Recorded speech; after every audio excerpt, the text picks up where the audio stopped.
Well, Victoria, let's go ahead and get started, even though we're still, I'm checking to see if our chair has joined.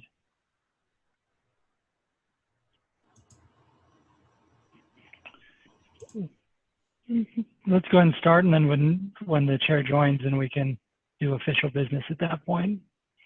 Does that work for you? Yep, that sounds great. Perfect. Welcome everybody to LPC for August. We've got a full plate today, in part because the legislature is planning on meeting again today, or excuse me, this week, on an interim and special session. So we wanted to get these issues before you and also give you updates on what lead staff has been working on outside of special session issues, and there are plenty of those too. Because we're in this virtual format, if you wouldn't mind using the comment chat box, if you have questions or want to know anything, please do that, and we will do our best to facilitate that with the presenters and to the rest of the group too. So why don't we go ahead to, here's our agenda, and that was emailed out to you. We're gonna, just because of some scheduling issues, we're gonna flip the first two issues from the original agenda posted. So instead of doing the special session update, we're going to start with public safety updates. And that I'm going to turn over to Cam. So take it away, Cam. Oh, sorry. And I always want to remind everyone of our policy prism and our value pillars, how we look at bills, respecting local government's role, one size fits all. And if there are unfunded mandates, and we'll be using these prisms to look at bills that might come our way during this special session and, of course, all time. And then we always want to work with respect and good outcomes and collaboration. So many of you have seen these before, but if you haven't been part of LPC in the past, these are our guardrails of staff when we're working on policies. All right, Cam, take it away. Perfect. Well, and Mayor Caldwell, you've now been upgraded to first class within the Zoom broadcast. So welcome. Does that come with drinks and beverages or snacks? Yes, virtual drinks, virtual beverages, virtual snacks. Everything you could possibly want from the comforts of home. I'm used to my wife getting that upgrade. I'm usually in coach, so it's all good. Hey, I want to say thank you, everybody, for being here today. We'll go through just a couple of business items, but we do appreciate everybody's participation in this, and I, like everybody else, these are unprecedented times, and it really matters that everybody comes together and we work through these and help stand each other up and work through some things. So it matters a lot that you're all here. So thank you all for that. First up, we have the adoption of the June 22nd, 2020 meetings. Have people had a chance to review those, and is there a motion to approve?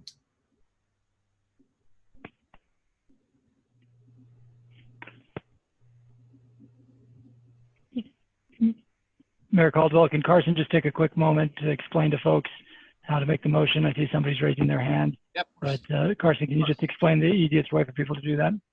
Yeah, thank you. I think the easiest way would be to just type in the chat box your motion so we have a record of it for going forward.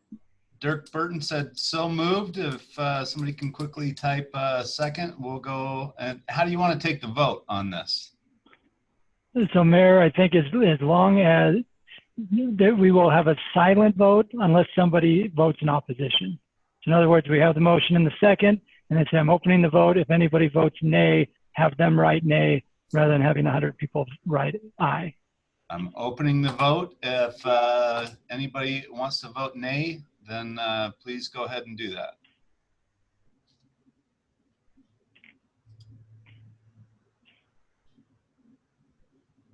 Perfect. So yeah, Cliff from Provo said what I said, but in a much more concise way. So it's unanimous consent unless there is a nay. And not seeing one, that we'll just say that's a unanimous consent. So thank you all very much. And that will bring us, Cam, do you need us to go to anticipated special session issues? This is what's going to follow. Is that correct?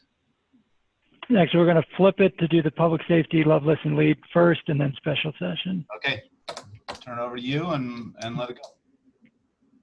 Perfect. Well, thank you, everyone. Thanks again for all of your efforts in your communities. Sorry about the Jazz.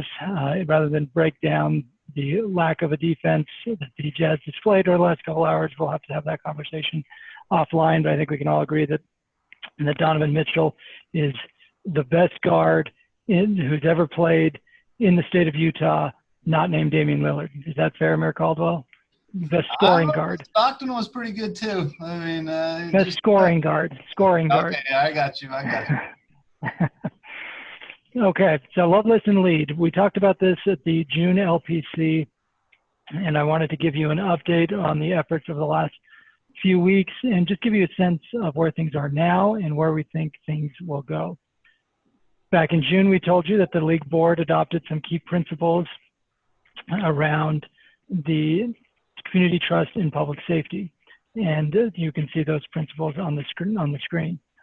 At the time, we expected there would be a state work group. So we were trying to get in front of the state work group by creating our own internal task force to listen to stakeholders and to potentially recommend policy changes that find the space between supporting our officers who put their lives on the line for us, as well as supporting areas of improvement for community trust.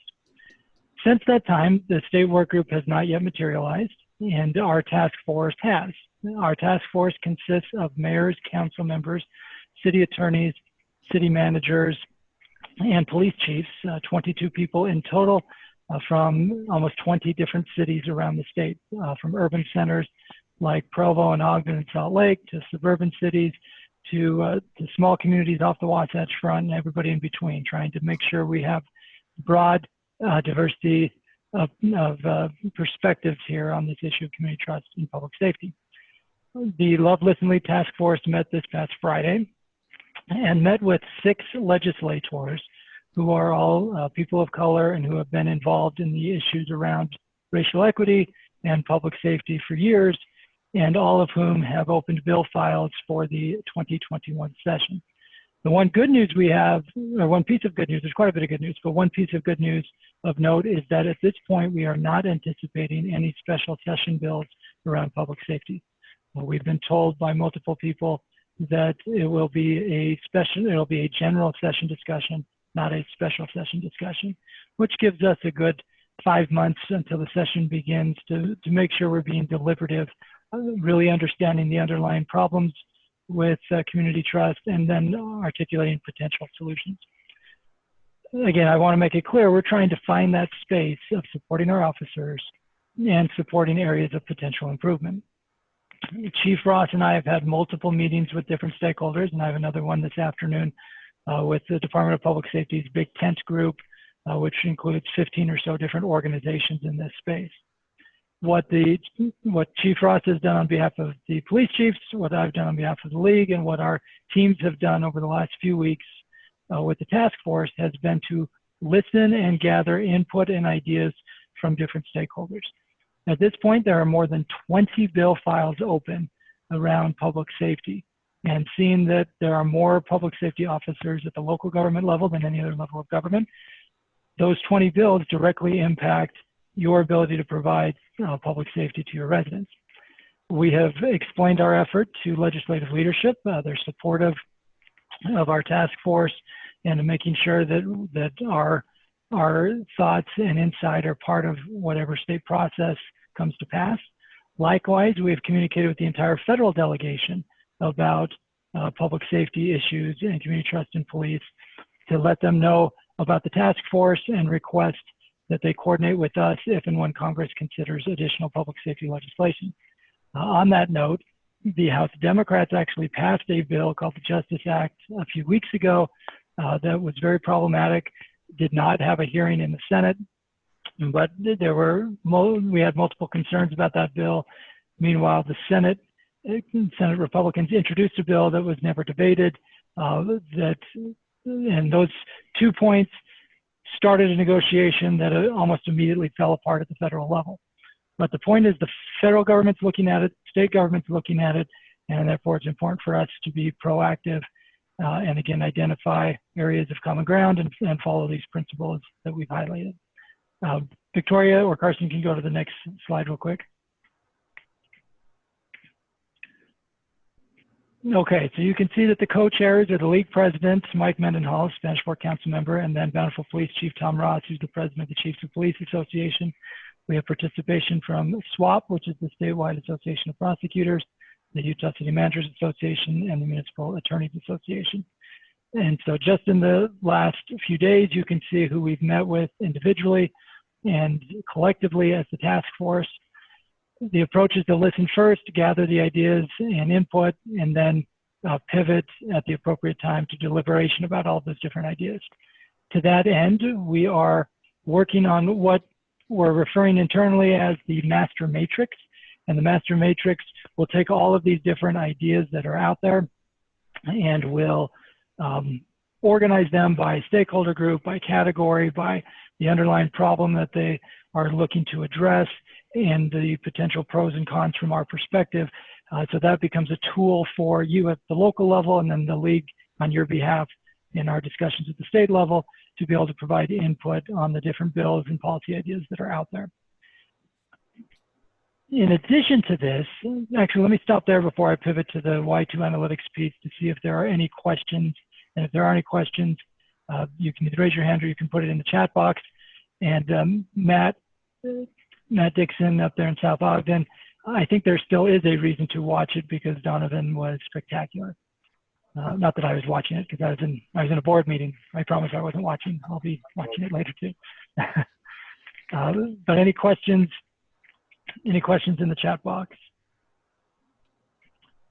I've got a text actually that points out an interesting issue about one of the groups that I've listed here. So I've listed ACLU, Department of Public Safety, and Libertas, as well as the Martin Luther King Jr. Commission and Multicultural Affairs Commission. That's who we've met with thus far, with more meetings to come. What's been interesting for Chief Ross and me and Chief Carr from South Jordan and others who've been involved in this outreach has been that for some organizations, a lot of this is really just the natural next step for issues that they have lobbied for in the past. For organizations like the Martin Luther King Jr. Commission and the Multicultural Affairs Commission, I admit I'd never met with these groups before a few weeks ago. Chief Ross and I presented to the Martin Luther King Commission a couple weeks ago, and the Martin Luther King Commission consists of community leaders, grass top leaders from around the state who represent a great diversity of Utahns, and it was really interesting to hear their perspectives around public safety. In fact, we shared it with the board, and now I'm going to do something that is always a little nerve-wracking, and that is trying to share my screen on the fly. So Carson, can you allow me to share my screen?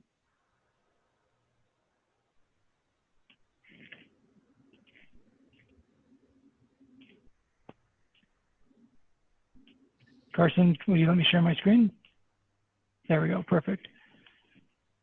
All right, screen shared. So here are the minutes from the July 16th meeting. We mentioned this in Friday Facts, but the Utah Department of Public Safety has had more than 20 one-on-one meetings with different stakeholder groups over the last couple of months, and they've highlighted these 19 areas of potential discussion points.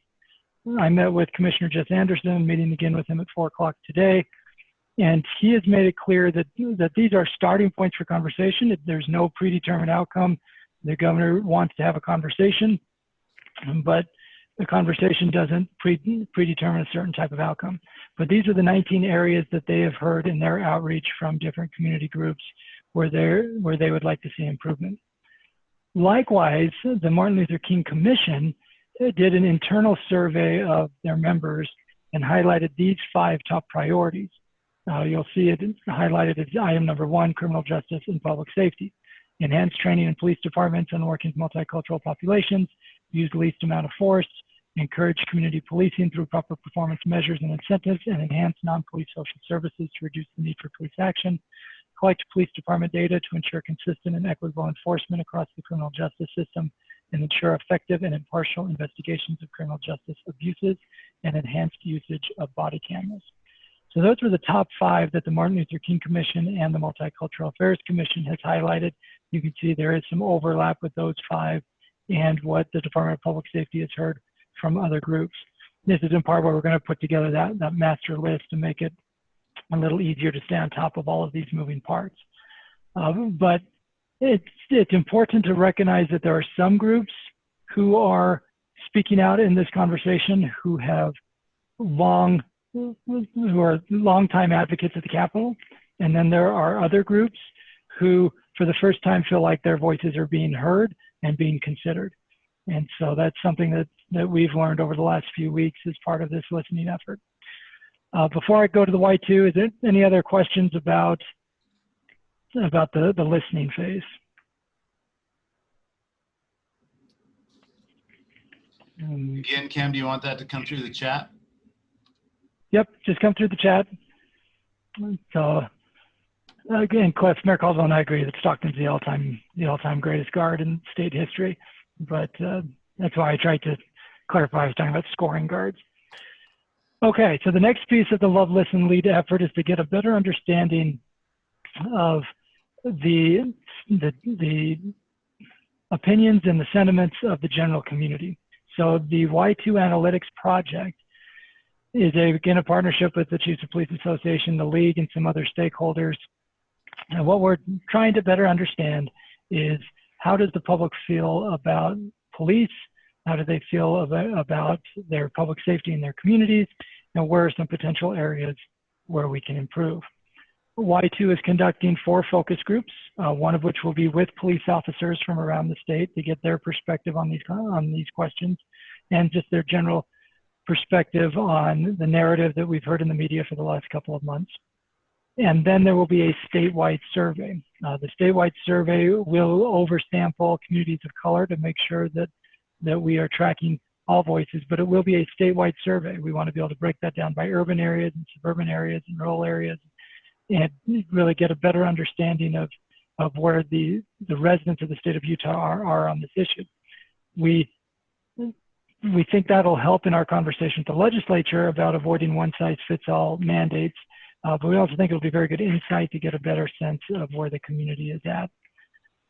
The Y2 focus groups are underway, and the statewide survey will be going in September. The steering committee includes the League and a few other stakeholders in a couple of cities, and that steering committee will be meeting next week to start working on the survey. So if you're part of that steering committee, watch for an email from me tonight. I just got the info from Y2, so I'll be following up with you to try to set up a time to chat next week.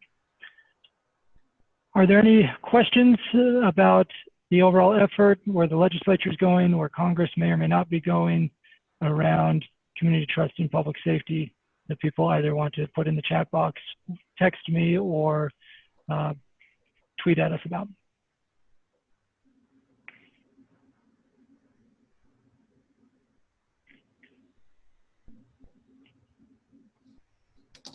Okay, Matt Dixon asked, how will that survey be going out? It will be a standard Y2 survey, a combination of phone calls and emails, statewide.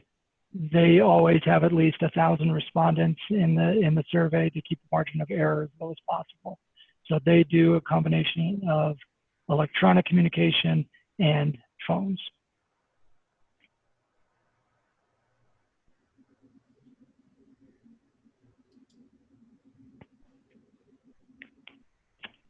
Okay, any other questions or thoughts that people want to bring up about the overall effort? In that case, Mayor Caldwell, let me just add one final note. I was talking with a member of Senate leadership this morning who is running point on this for the Senate, and he's very pleased at the fact that the League and the chiefs of police and the city managers and others and city attorneys are working together to listen and get a better understanding of the concerns and be willing to have some conversations. This is a good example of us trying to be proactive and get in front of the issue rather than just reacting to the plethora of bills that we know are coming down the pike. So if in the days and weeks to come, you have questions or thoughts that come to mind on this issue, by all means, let us know. You can reach me anytime with any thoughts or questions, and stay tuned. The overall plan is to use the task force as a funnel, but then to bring back the information to the LPC and to the boards of both the league and the chiefs of police in the months to come.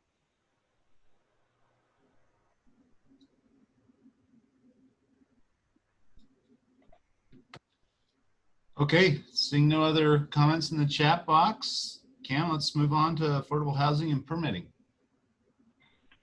So actually, we'll go back to the August special session previews because we skipped that one, so I could do the no. public safety piece Okay, first. got it.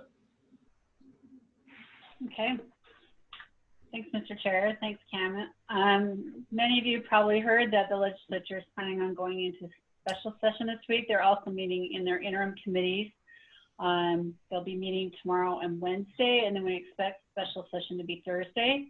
They have not issued a call yet. I just text Ledge Research, and they are expecting the call to come out this afternoon, and that the legislature will be calling themselves in, but I would not take any of that as gospel until you actually see it. So stay tuned. And because the call has not been issued, we're in this weird situation where some of the interim committee meetings that are happening tomorrow have bills on their list. When I last checked, I couldn't see drafts of those bills, but I'm assuming they're trying to get those bills in committee, so there's at least one committee hearing for the legislation that will be in the special session, but the call has also not been issued. So what's official and what's not is unclear, but the issues or the bills that we're going to go over here are based on what we've been hearing through the rumor mill, what we've heard from legislators, and what we're expecting to see at the special session. Now, keep in mind that we have been told by more than one legislator that special session is only for COVID issues. None of these bills I'm about to go over are for COVID. So, if annexation and incorporation are your theme, then this is your favorite special session. And these annexation and incorporation issues are because of what happened at the end of general session and also what happened in spring special session. So the first one is HB 359. This first substitute. This bill was passed at the second to last night of session. You've maybe read about the situation up in Hideout between Wasatch and Summit counties. The bill allowed for a city in one county to annex property over the border into a second county without the second county really being part of that process. The league initially supported the original bill, which was a consensus bill. The substitute, as I said, came out really quickly and was passed quite quickly. At the time, we supported it because it gives municipalities more flexibility in property that they annex around them, especially if they are on the edge of a county boundary. But it was unclear at the time the specific situation that this bill was tied to, or that our partners in the counties had a clear understanding of what the bill did. We've sent a letter about our position, and we sent out with this meeting a link to supplemental materials, and you can find a link to that letter if you want to read it in the supplemental materials. But we are now supporting, and our board took the position to repeal HB 359. We have heard that the House is planning and the Senate are planning on a repeal, but whether or not it's a straight repeal or a variation of a repeal, we're not sure because that bill is not public yet, nor is it call official yet. But if you are looking at annexations, if you're dealing with annexations, you'll want to keep your eye on this issue. The next one involves West Weber's incorporation. So right now there is a incorporation effort in West Weber that will be on the ballot this fall. There are some property owners up in that area who are concerned that if West Weber incorporates, they will be charged the municipal energy sales and use tax. Now, the feasibility study for this incorporation did not include using the MET. Nonetheless, property owners feel like if the city incorporates, they don't want to suddenly be levied this tax they were not anticipating. And so there's been talk about the legislature during the special session considering a bill, and it may also be part of HB 359, so it'll be interesting if these are both in the same bill. But what they're considering is saying that if the incorporation feasibility study does not include the MET, then the newly incorporated city cannot levy the municipal energy and sales use tax for X number of years. We originally heard 20 years. We think that's now been taken down some.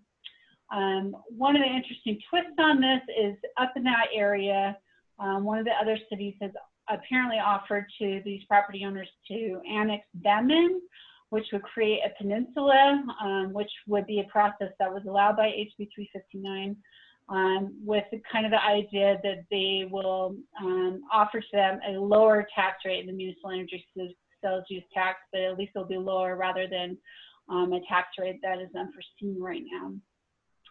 Today, when we put this before the league board, they took a position of neutral.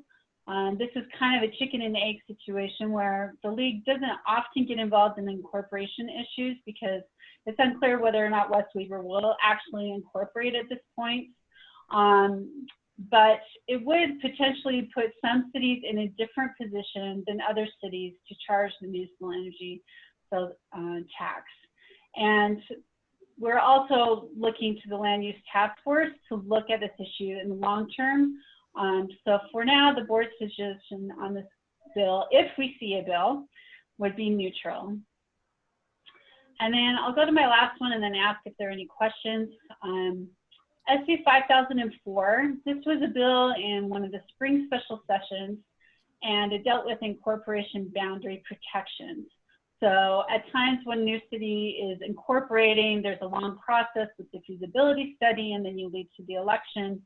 But some property owners who might not want to be part of the new city will try and annex into a neighboring city, therefore extracting themselves from that incorporation. There was a bill passed in the spring special session. It was a very targeted bill that basically said from the time of the special session, which I think it was the June special session, it allowed a municipality to annex properties within these proposed incorporated areas as long as the annexing municipality received notice by August 5th. Well, August 5th has come and passed, and that we all think the legislature thought this might be one or two property owners.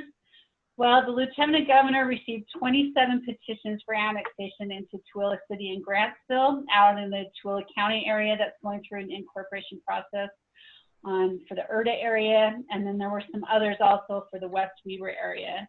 And what it's caused, it's created a lot of confusion about what the ultimate incorporated new city would look like, because the boundaries are now changing because of all these individual property owners who are trying to get themselves out of the incorporation and annex into a neighboring city.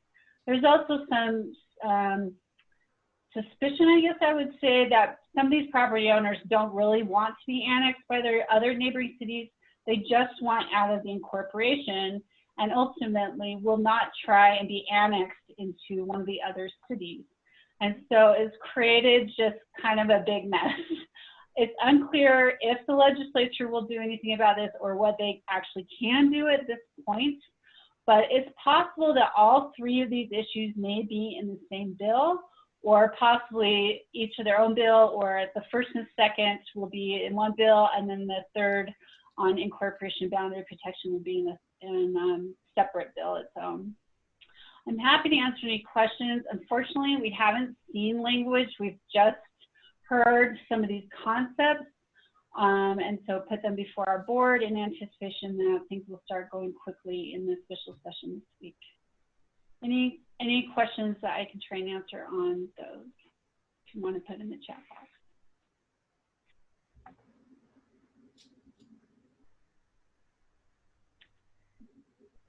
Okay. Well, you're welcome to email me if you have any questions, and we'll try and get out information on these as soon as we see any legislation. All right, Carson, if you would go to the next. And this is another special session issue we've heard about potentially coming up during the special session, and this has to do with local referendum. So in Tooele County, they adopted a rezone ordinance, and then the residents filed a petition to refer that law. So they wanted to do a referendum on it. The county determined that the petition was a local law, not a land use law. And under state code, it says that a referendum on a local law is placed on the ballot the following year. Well, the petitioners want it to be more like a land use law and have it on the ballot this November. So they wanted to accelerate the time that the referendum would be on the ballot. The latest proposal we heard was to allow that referendum to appear on the ballot at the earlier general election, so get the referendum on the ballot this November. If the entity impacted by the referendum, in this case would be Tooele County, and the clerk agreed. We put this before our board today, and their position was that it is actually good to have referendum votes if they qualify on the ballot sooner than later. There is some concern about, this agreement between the county body and the clerk, or in case of a municipal clerk, having an officer who's not necessarily elected be part of this decision. But our position right now is to support getting those referendum on the ballot sooner. What the final legislation looks like is something that staff will have to look at and see if it falls within the guidelines that the board gave us today. Any questions about that? Again, we haven't seen the official bill. This is the concepts we most recently heard floated around for this.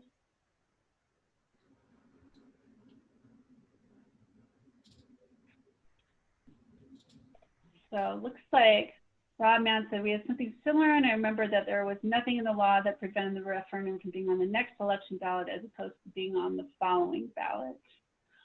So again, I think the issue is that because it wasn't a land use law, the county determined that it needs to wait for the following year. Okay, so that is kind of the high level land use issues that we're hearing about for special session. There's a few more that we've heard floated around. Carson, if you would go to the next page. There were talks about a transportation bond. Those have seemed to have cooled, but stay tuned. We just don't know if the legislature is going to try and tackle that or not. We've also heard, I'm going to skip down to the other ones and then come back to CRAs, that we don't know if the legislature will extend the state of emergency. This impacts some executive orders that the governor can issue. In the last special session, the legislature extended it to August 20th. Whether or not they're going to up that again is unclear, so we'll see. And then we've also heard some rumblings about HB 23 tobacco and electronic cigarette amendments. This passed in the general session. This has to do with the location of tobacco and vape retailers, for example, how close they can be to schools. And we've had some of our cities get caught up in between the legislature who put these new requirements down but didn't grandfather in existing businesses, and to the tobacco retailers who are now suing on this issue. There's concern that it violates equal protection, possibly some takings and some other issues on this. I haven't seen any language, and it's unclear what issues, if any, legislation appears would be addressed. So if you are one of these cities or you have some of these retailers or that you're licensing, please keep in tune with the legislature this week and let us know if you have any concerns about this bill, and we will also try and get information out on it if and when it comes. And then there are supposed to be COVID-19 related bills on the special session call. What those are, not sure. The legislature may continue to adjust their budgets. If the legislature calls themselves in, there's only so much they can do to appropriate. Otherwise, the governor has to call them in constitutionally if they're going to make significant appropriations. I want to go back to the CRA extension. This is the one bill that we're putting before you today with a recommendation of support going into the special session. This allows the CRA to extend its collection period by a year based on COVID-19 impacts that may have happened, and allows those CRA funds to be used to help affected businesses. And we have with us Nick Dirksen today, who can answer questions if you have any. Or Nick, I don't know if there's anything else you want to say about this bill that Representative Winder is bringing to the legislature. I just maybe a couple of points is that it really is addressing a need, which is we know there's some project areas out there that kind of have a lost year. In 2020, there was anticipated development that would happen, and it was all postponed or delayed because of COVID, either because of the lenders or other impacts. And so, as you know, that impacts a CRA or an RDA's ability to make bond payments or meet other obligations, as well as providing infrastructure and funding those things. The other part of this was an opportunity where RDA funds could be reappropriated citywide for a very short period of time.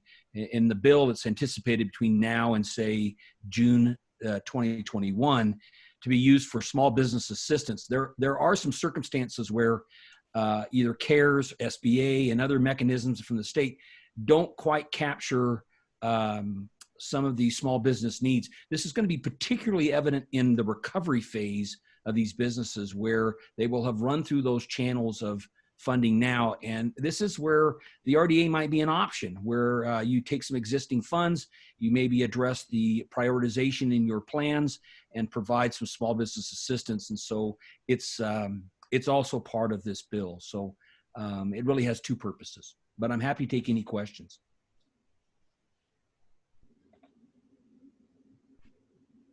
Any questions for Nick or on any of these other ones?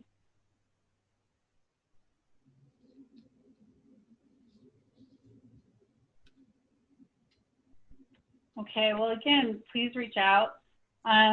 Before we move on to the next part of the agenda, Mr. Chair, this might be a good time. So we are recommending a position of support to the CRA bill.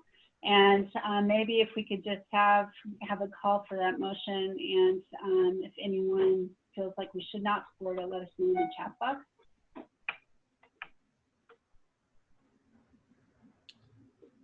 That's a great recommendation. Is there a first or a second we can do in the chat box, and then we can do what we've done before and say if there's a nay, everybody can get involved in that. So I see a question from Rod Mann, if there are any downsides to the CRA bill. Nick? It's completely optional. So RDA boards will make the decision on whether to use these two particular options. And if they go, for example, wanting to do the one-year extension, they will have to have a resolution that identifies how that need was determined, and it will have to be part of the resolution. So we're not seeing any real downside that way. We're really trying to address a year's shortfall is what we anticipate. In Sandy, I've got a couple of projects that we're absolutely going to start, large projects this spring and or summer, that we're going to be where the RDA was critical in the public parking element. And these project areas only have about 10 years left in them. And so losing a year worth of increment in the pro forma really has an impact. So, and I know there's a number of other cities looking at the same kind of circumstance. So that's really what we're trying to address, is that need, but also, again, looking at the opportunity where the RDA can be a tool and provide some relief with small businesses.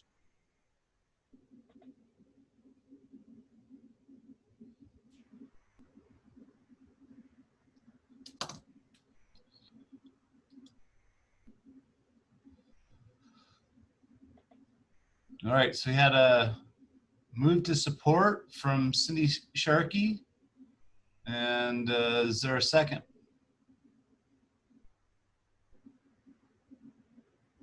Looks like Rod Mann is giving a second. Oh, yep, there's a second. Okay. There is a question in there, I noticed, from Tim Teague. Oh. Do the CRA funds need to be used only in a project area or within the jurisdiction? Nikki, I don't know about that. Yeah, they can be used citywide. That's the purpose. That's the reason for this proposal, is to allow to use RDA funds citywide for a specified period of time. Right now, the bill calls for them to be that window of opportunity to be available through June of 2021, and then it would be automatically repealed at that time in the bill. Thank you. Any other questions? All right, I have a first and a second, and as we did before, we'll do unanimous consent unless anybody says nay in the chat box. So we'll give that a minute.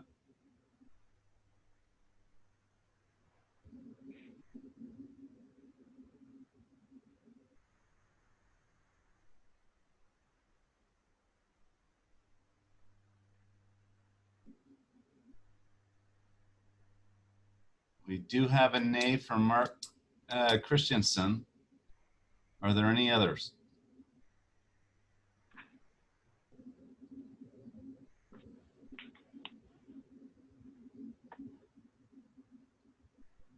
All right, with only one nay, we'll go ahead and say that has been adopted and approved. All right, thank you.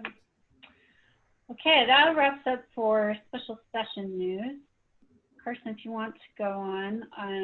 Oh, I should mention that, again, these special sessions, especially with the legislature calling themselves in, are very fast and unpredictable, and it's difficult to get a hold of legislators because we're all virtual.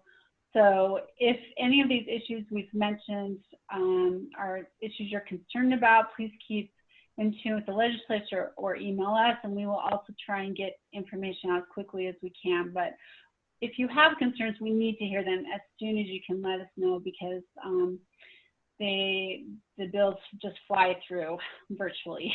So we'd appreciate that. Okay, thanks. The next part, we're going to talk about affordable housing and permitting. And again, we sent out a link to supplemental materials with this meeting, and there is some really great housing information, some history, and some other materials in there. So if you want to take a look at those supplemental materials, I would recommend that.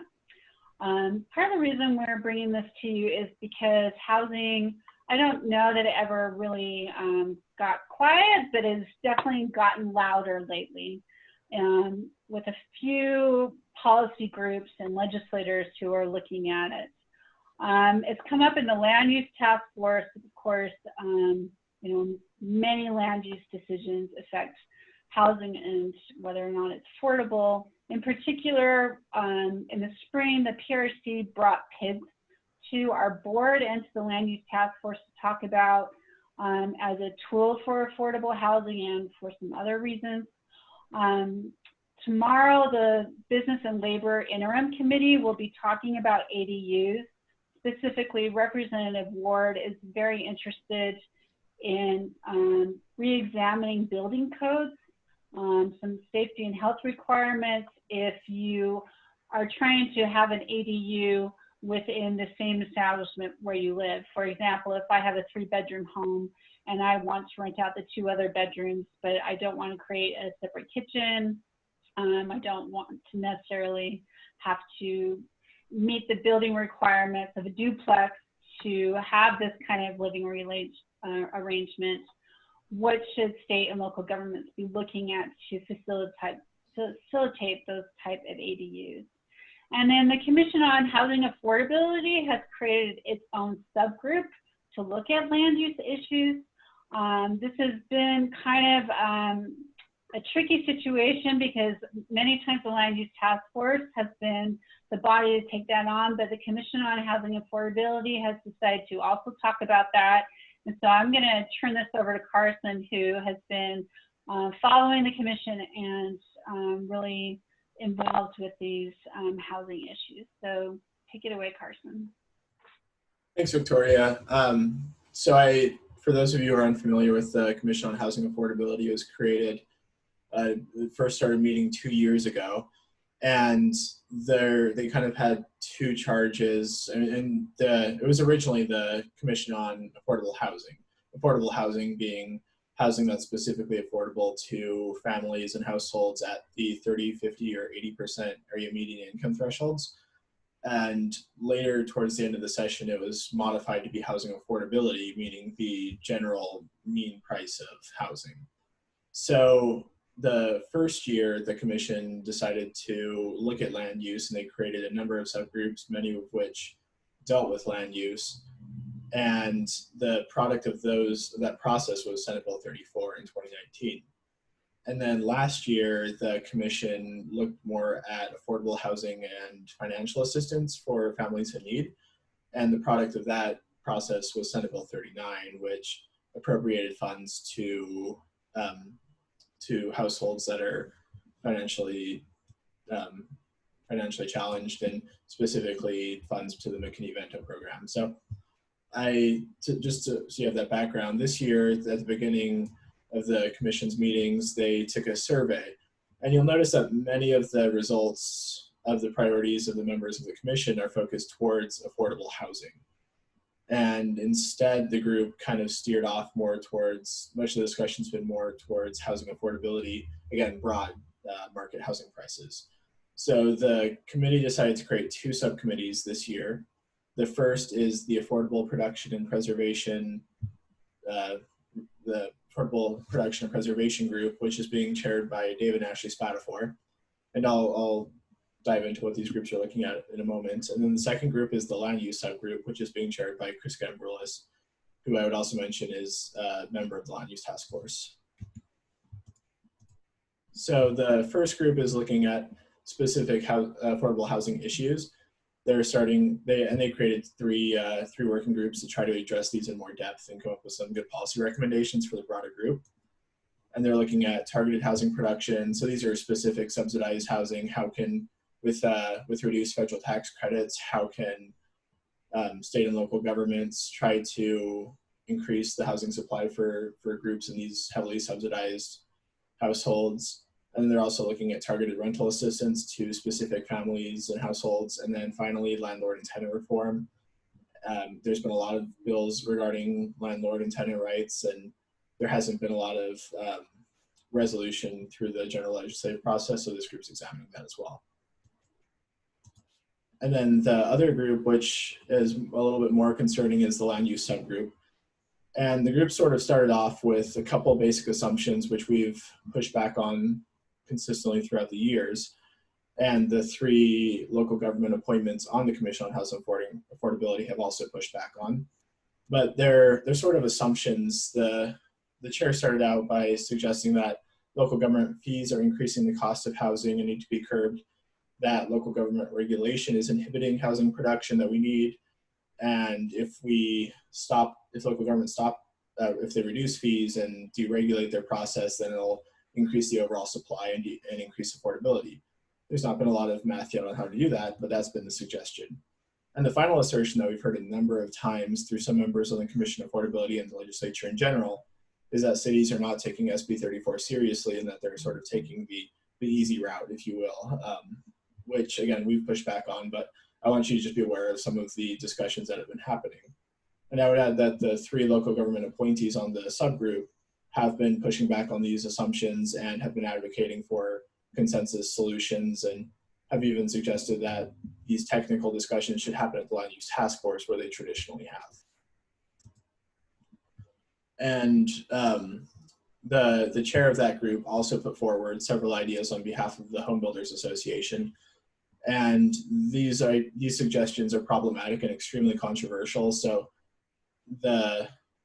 there's probably not going to be consensus on them this year, but you should all be aware of them, since the chair of the Commission on Housing Affordability suggested maybe they could be part of a separate bill that wasn't part of the consensus commission bill. But these include modifying inclusionary zoning, prohibition of residential design standards in certain circumstances, essential nexus requirements for fees, specifically building fees, and then looking at a Massachusetts 40B housing model that would remove cities' permitting authority or regulatory authority in certain instances if there was not enough housing at affordable levels produced. And then multifamily zoning as a conditional use. And finally, a state development code commission who could have the authority to regulate your code standards. So again, we're not necessarily asking for any action on that today, but we want to put it on your radar as it could happen. And finally, I want to touch on SB 34 briefly. Many of you are familiar with SB 34 since it's been the topic of a lot of discussion over the past few years.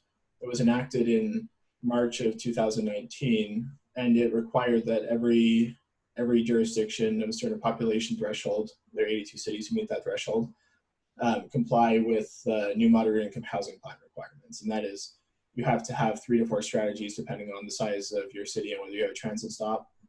And all cities are now compliant with those plans. And then you must all of those 82 cities, and we'll reach out to you to remind you as well, but you must all report to the Department of Workforce Services by the end of the year to answer some information, and then the Department of Workforce Services will put together a report.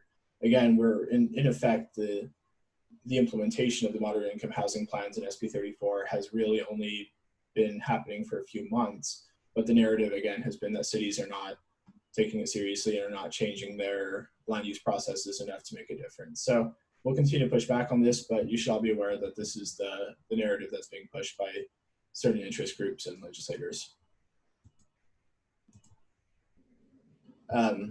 Finally, on this piece, we could really use your help in pushing back. We know, again, we're looking at which cities have adopted which strategies. There'll be a Department of Workforce Services report. But if you could share with us any anecdotes or any stories that have happened in your city, maybe you adopted 3 ambitious moderate income housing strategies and are still trying to work through them. Maybe you've adopted some really successful ones. But if you have any questions, or if you're willing to share information with us about your housing strategies, then we'd love to hear it. You can email me. My email is at the bottom of the slide. It is keilers@ulct.org.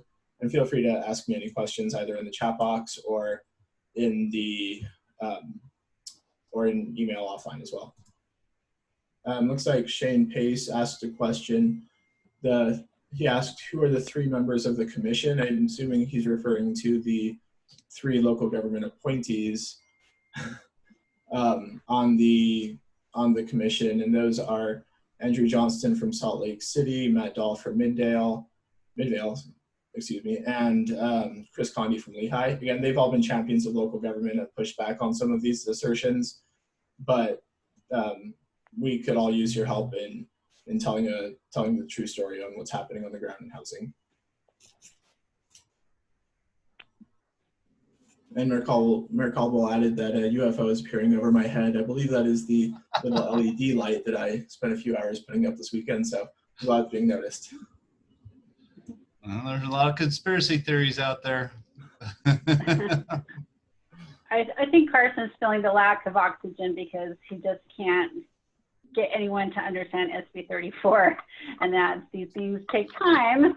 Good policy takes time. So, and I would add, in addition to this shout out, Carson has asked for information because the ADU issue is in interim committee tomorrow. It would be really interesting to hear any of your thoughts on, you know, changing building codes to allow these type of ADUs where the landlord still lives within the residence, or changes to the number of unrelated people who can live together. Those are some of the issues Representative Ward is probably going to be looking at. So if you have any thoughts, you know, first gut reactions to that, please let us know, because we're sending Cam in tomorrow to talk about it. So we'd appreciate that.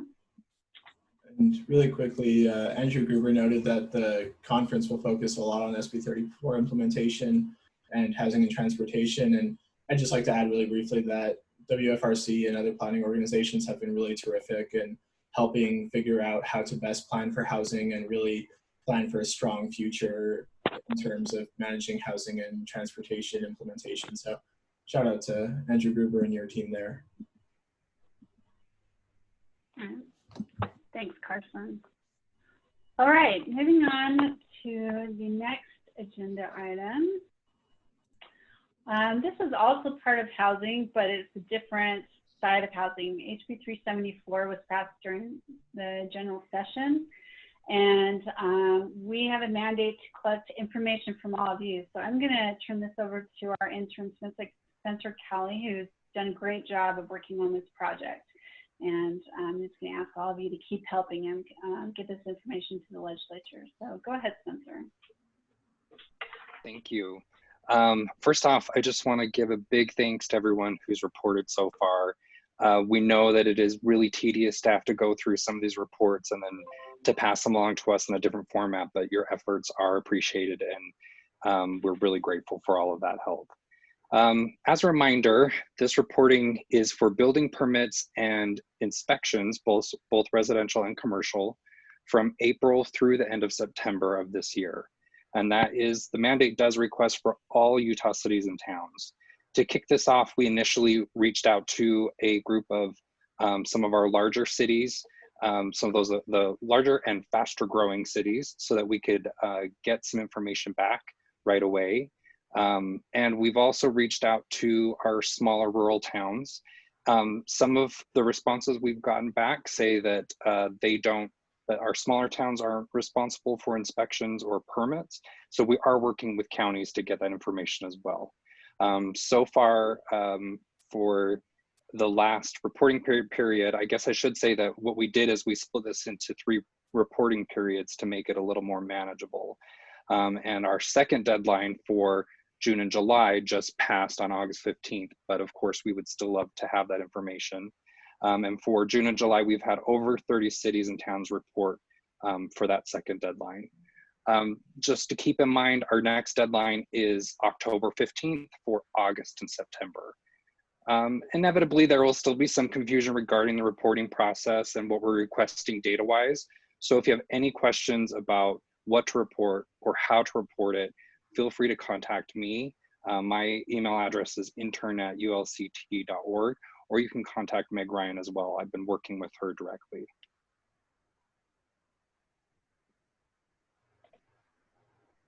All right, thank you, Spencer. If anyone has any questions about that, please email him or you can put it in the chat.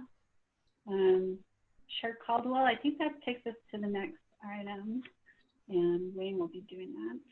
Justice Court study update. CARES Act funding first, and then just. Oh, I'm ahead. Sorry. Well, the Justice Court is super exciting with Roger. So Roger, if you don't have your tap shoes on yet, you have about 2 minutes. Go ahead. Yeah, I'll make this really quick. We just wanted to let everyone know that we have talked to GOMB, the Governor's Office of Management and Budget, and they stated that the second tranche is available to be dispersed. So you should be receiving an email this week from GOMB, and it should include a short survey and a question about whether you would like your second tranche. Once that's completed, they will then disperse that. And that is for all cities, towns, and counties outside of Salt Lake and Utah County. There are about 100 cities and towns that have not applied for the first tranche. On Friday, I sent an email out to the mayors, the clerk, city manager of those cities and towns with a short survey asking if you want the first tranche and why you hadn't applied for it yet. And so if you receive that email, or if you have a question on whether your city or town has applied for your first tranche, please reach out to me so we can make sure that cities and towns that want those funds are getting them, and those that do not, we can have conversations about how to reallocate them. For cities in Salt Lake County is going to follow the state's lead on distribution of the second tranche and the formula. And so the state is going to do it based on population, and Salt Lake County will follow their lead on that. We have had discussions with legislators about this, in particular, Representative Kwan, who would like to allocate some of the local money to a grant program for public safety and a public safety mental health grant. The board voted earlier today that we'd like to have that conversation in the third tranche.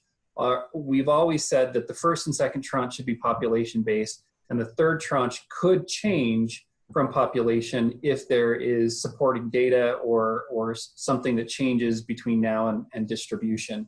And so our response back to Representative Kwan is that we'd like to have that conversation in the third tranche when we get closer to that, and that was voted by the board today. So if anyone has questions, feel free to shoot me an email or put it in the chat box.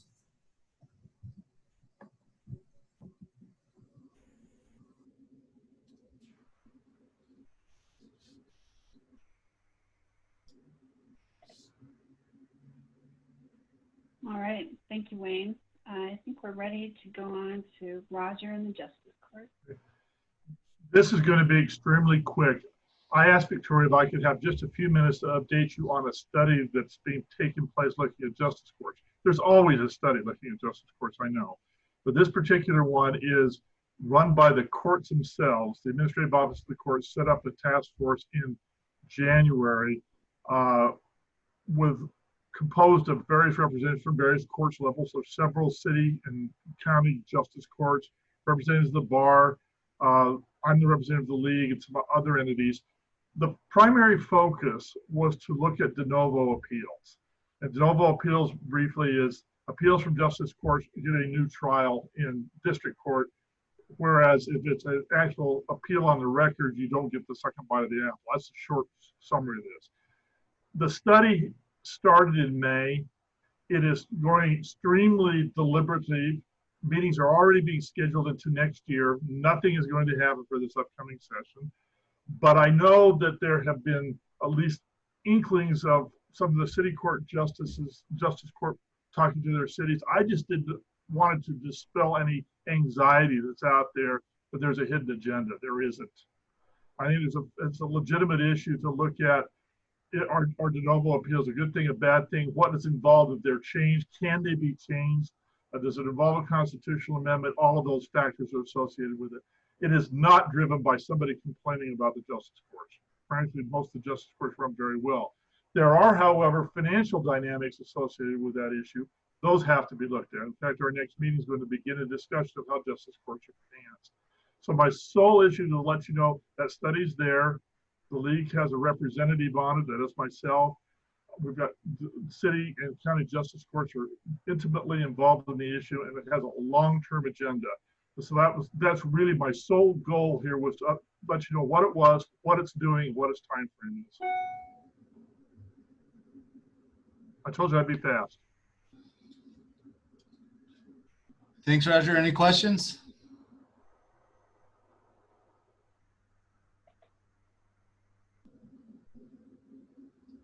All right, I think that'll move us to Cam and September ULCT annual conference update that you've been agonizing over for a long time, as we all have. So thank you. Yeah, and I'm going to step in for Cam, although I'm not going to take any of the credit. Our team that works on this conference has spent a lot of time on this, and they deserve a lot of kudos in this difficult year to decide how to run our conference. And it's an annual gathering that's great to see everyone. But given the circumstances of this year, our conference will be held virtually. There will be some small group mobile tours around the state, and we'll be respecting social distancing in those. But for the most part, the sessions will be virtual and they'll be online. We've got some great sessions lined up. And then kind of our capstone will be a live stream of the gubernatorial debate. This is one of only 2 debates that the 2 candidates have agreed to be involved with so far. And so we're excited for that. We will have more registration information forthcoming, but we hope you will all set aside September 23rd through 25th to join us in our conference. And we'll have some opportunities for you to virtually catch up with friends and colleagues around the state and hear from some really great presentations as well. So set those dates aside. Carson, if you can go to the next slide. These are just some dates to mark on your calendar. One date that's changed from our last LPC is the October LPC. We had a week earlier. We'll be now doing that. Instead of on Columbus Day, we will be doing that on October 19th. And then Carson, if you wouldn't mind jumping back to slide 4, and we'll just quickly review the tiers, and then we will be wrapping up. We presented these tiers to you last time. Our board had adopted them, and they're a way for league staff to prioritize their work, but also keep you informed of what we're working on. And so we presented this updated tier table to our board today, and they approved of the changes. The changes you can see are highlighted in yellow. We've decided that because special sessions just keep happening, to give special sessions their own slot in the tier 1. And so you can see some of those issues that will potentially appear in bills this week in that first tier. In tier 2, you'll see the land use task force. And if you look in the supplemental materials, you'll see a more expanded list of the many subgroups that have come out of land use task force group this year. If you have any questions about any of those, please reach out to me. I'd be happy to answer. A couple of them have some drafts ready. Most of them are still in early discussion stages, but there's a much longer list if you want to look in those supplemental materials for the land use task force. And then you can see the other issues that we are continuing to look at and work on in anticipation of the general session, or continue to just work out, hopefully without getting to a bill in an ideal world. But if you have any questions about the tiers or the issues that league staff are working on, please reach out.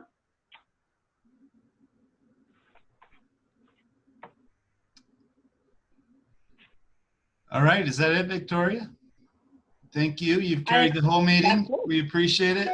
We're lucky to have you. You need to know how much we appreciate you and the league staff for everything that are doing in this crazy time when things are just, they seem to change week after week. So thank you for all of your diligence and for everything that you as a whole staff have done to keep us as updated as can be possible.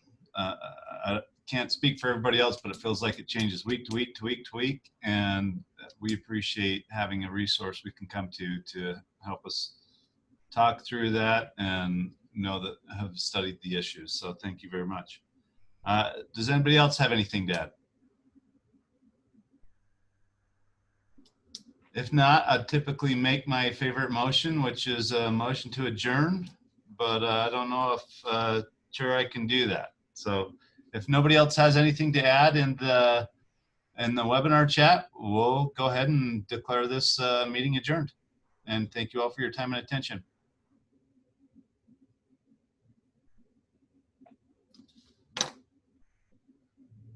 And seeing none, I'll wish you all a happy Monday.